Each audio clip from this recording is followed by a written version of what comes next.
안녕하세요. 말씀 베이커리 150번째 시간 2021년 3월 31일 주님의 말씀 묵상을 시작하겠습니다. 기도하겠습니다. 거룩하신 주님 감사합니다. 주님의 말씀을 묵상합니다. 성령님께서 말씀의 조명이 되어 주시옵소서. 우리 주 예수님의 이름으로 기도합니다. 아멘. 오늘 보실 말씀은 마태복음 27장 11절에서 26절까지의 말씀입니다. 예수님께서 총독 앞에 서시니 총독이 예수님께 물었다. 이 총독이 바로 빌라도입니다. 당신이 유대인의 왕이요? 그러나 예수님께서는 당신이 그렇게 말하고 있소 하고 말씀하셨다. 자, 예수님께서는요, 종교 지도자들에게 재판을 받을 때도 네가 하나님의 아들 그리스도님이냐라고 할 때 네가 그렇게 말하였다라는 동일한 대답을 하신 적이 있습니다. 그 사람이 직접 말했다. 너의 말이 맞다. 어쩌면 그런 의미로 우리가 봐야 할 것입니다. 자, 12절 계속 보겠습니다. 예수님께서는 대제사장들과 장로들이 고발하는 말에는 아무 대답도 하지 않으셨다. 굉장히 상반된 모습입니다. 예수님께서는 지금 자신의 고소 내용에 대해서 전혀 한마디도 안 하십니다. 침묵하십니다. 그런데 지금 당신이 유대인의 왕이요? 라는 말에는 반응하고 계시죠. 자, 그때 빌라도가 예수님께 말하였다. 사람들이 저렇게 여러 가지로 당신에게 불리한 증언을 하는데 들리지 않소? 예수님께서 한마디도 단 한 가지 고발에도 대답하지 않으시니 총독은 매우 이상히 여겼다. 보통 사람들이 억울한 일을 당하면 자기를 변호하기 위해서 애씁니다. 말을 많이 하겠죠. 저 말은 틀린 말입니다. 그런데 예수님께서는 침묵하십니다. 인정하시는 걸까요? 아니요. 그들의 고발을 인정하는 것이 아닙니다. 예수님이 지금 하셔야 하는 일, 또 가셔야 하는 길이 어떤 길인지 아시기 때문에 주님의 뜻에 순종하기 위해 때로는 침묵한 것이 필요한 것이죠. 그러나 그 상황 속에서도 예수님의 정체성에 대해 하는 질문에 대해서는 정확하게 답을 해주시는 것을 볼 수가 있습니다. 15절을 보면요.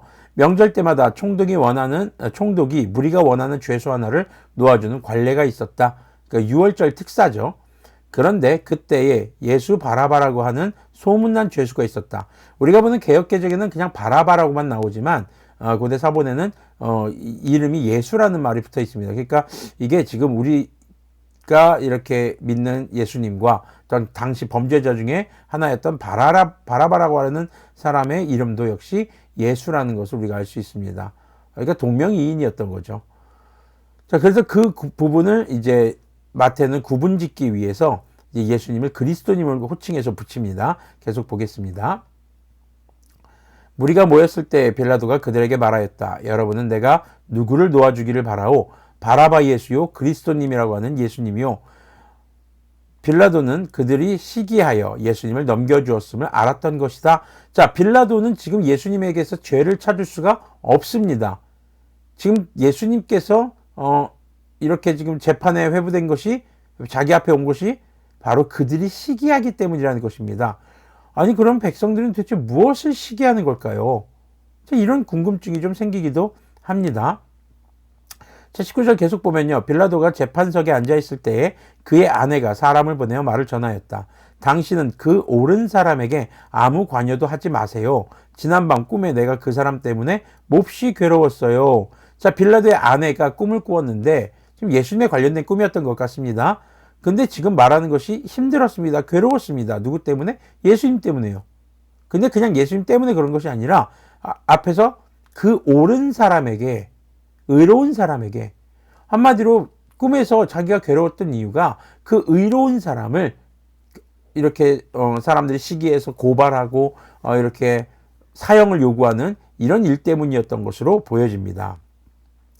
20절 보면요. 그러나 대제사장들과 장로들은 무리를 구슬러서 바라바를 놓아달라고 하고 예수님을 죽이라고 요청하게 하였다. 총독이 그들에게 물었다. 이 두 사람 가운데서 누구를 놓아주기를 바라오? 그들이 말하였다. 바라바요. 그때 빌라도가 그들에게 말하였다. 그러면 그리스도라고 하는 예수는 나더러 어떻게 하라는 거요? 그들이 모두 말하였다. 그를 십자가에 못 박으시오. 빌라도가 말하였다. 정말 이 사람이 무슨 나쁜 일을 하였소? 사람들이 더욱 큰 소리로 외쳤다. 십자가에 못 박으시오. 지금 예수님의 죄에 대해서 증명하지는 못합니다. 다만 더 크게 소리쳐서 못 박으시오. 우기고 있는 거죠. 어떻게 보면.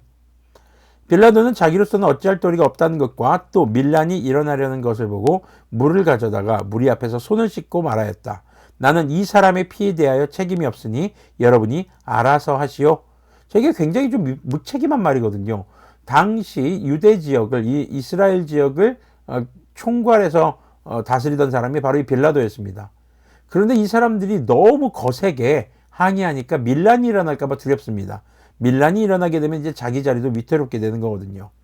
자, 그러면서 이제 손을 씻는 퍼포먼스를 보여주면서 나는 이 사람을, 이 무죄한 사람, 이 사람이 죄가 없는데 당신들이 이 사람을 죽이는 것에 대해서 나는 아무런 책임이 없습니다. 라고 합니다. 그런데 재밌는 것은요, 25절을 보십시오. 그러자 온 백성이 대답하였다. 그 사람의 피를 우리와 우리 자손에게 돌리시오. 그래서 빌라도는 그들에게 바라바는 놓아주고 예수는 채찍질한 뒤에 십자가에 처형하라고 넘겨주었다. 지금 실제적으로 예수님을 처형하라고 명령을 내린 것은 빌라도입니다. 다만 이 책임을 누구에게 돌리고 있는 겁니까? 당시 종교 지도자들과 예수님을 못 박으라고 지금 외치는 백성들에게 돌리고 있는 것이죠. 역시 여론에 휩쓸려서 그 여론이 두려워서 예수님에게 죄가 없는 걸 알매도 불구하고 빌라도는 십자가에 처형하라고 넘겨주는 모습을 볼 수가 있습니다. 자, 아까도 말씀드렸던 것처럼 백성들은 도대체 무엇을 시기하는 것일까요? 사실 자신들이 원하는 것을 예수님으로부터 얻지 못하기 때문에, 자신들이 원하는 방향대로 하지 않기 때문에, 그런데 예수님에게는 굉장히 놀라운 능력이 있었고 굉장히 놀라운 기적들을 보여주었거든요. 근데 그 방향이 자기들을 이롭게 해주고 자기들의 권리를 보호해주지 않았기 때문입니다. 특히 대제사장들, 바리새인들, 서기관들, 또 그 당시 여러 가지 종교 지도자들, 이런 사람들이 자신들의 기득권에 위협을 받습니다. 또 많은 사람들이 어쩌면은 그런 예수님에 대해 오해되는 상황 속에서 예수님에 대해 집단 이기적인 모습, 어떤 집단의 흐름에 따라서 예수님에 대해 오해하는 그런 모습으로 흘러가게 됐던 것이죠. 결국 성경은 기록하기를 그들이 시기하기 때문에, 예수님을 시기했기 때문에 사형에 넘겨줬고 예수님에게는 아무런 죄가 없다. 예수님께서는 침묵하십니다. 그러나 단 한 가지 말에만 반응하시죠. 당신이 유대인의 왕이요? 당신이 그렇게 말하고 있어. 예수님께서 왕이신 것을 공개적으로 말씀하시지만 백성들이, 또 이스라엘 사람들이, 많은 사람들이 예수님을 고발하고 또 정말 아무런 죄가 없는데도 사형시키라고 하는 말에 대해서는 아무런 말씀도 하지 않으십니다. 바로 하나님의 뜻을 이루는 데 있어서 때로는 침묵하는 것이 오히려 낫다라는 것을 우리에게 보여주시는 것이기도 하시고요. 그리고 예수님께서는 그렇게 침묵하시는 가운데서도 예수님께서는 누구신지 정확하게 말씀하고 계신 모습을 볼 수가 있습니다. 자, 이 말씀을 우리가 묵상하면서 한번 좀 이런 묵상을 좀 해봤으면 좋겠습니다. 예수님을 믿으면서 내가 원하는 대로 되기를 바라는 마음이 강하지는 않았었는가? 내가 원하는 대로 되지 않을 때 의아해하고 또 마음에 들어 하지 않고, 왜 예수님이 이렇게 하시는 거야? 내가 원하는 건 이건데? 라는 생각을 하지는 않았었는가? 때로는 우리가 예수님께 여러 가지를 요구하지만 주님께서는 우리에게 침묵하실 때도 있습니다. 그러나 그럴 때 우리가 기억해야 될 것은요, 예수님은 이 세상을 창조하시고 통치하시는 진정한 왕이라는 것을 우리는 기억해야 합니다. 그렇기 때문에 예수님의 침묵은 어쩌면 하나님의 뜻이 우리의 삶에 이루어질 수 있도록 하기 위해서 침묵하고 계신 것일지도 모르겠습니다. 여러분들이 주님께 많은 것을 간구하고 있는 줄 압니다. 때로는 그것에 대해서 주님께서는 침묵하실 때도 있습니다. 그 침묵을, 나의 기도를, 나의 외침을, 나의 바람을 외면하는 것으로 보기 전에 하나님께서 우리에게 이루고자 하시는 하나님의 뜻, 우리의 생명을 살리고자 하는 그 하나님의 뜻을 이루기 위한 침묵으로 보아야 할 때가 있지는 않을까요? 그리고 우리 예수님께서 우리의 삶의 진정한 왕이 되셔서 주님의 뜻이 우리의 삶에 이루어지기를 간절히 소망해 봅니다. 기도하겠습니다. 거룩하신 주님 감사합니다. 백성들의 시기 속에서 무고한 예수님께서 고발당하고 사형 선고가 되는 모습을 우리가 오늘 묵상을 통해서 보았습니다. 주님, 우리의 모습이 정말 우리의 뜻대로 되지 않아서, 우리의 뜻대로 예수님께서 응답해 주지 않아서 정말 분노하고 때로는 주님을 미워하고 마음에 불편함을 두고 있었던 그런 적은 없었는지 되돌아봅니다. 그런 우리의 모습들을 용서하여 주시고 왕이신 예수님이 우리의 삶의 통치자가 되어 주셔서 하나님의 온전한 뜻이 이루어질 수 있도록 긍휼을 베풀어 주시옵소서. 우리 주 예수님의 이름으로 기도합니다. 아멘.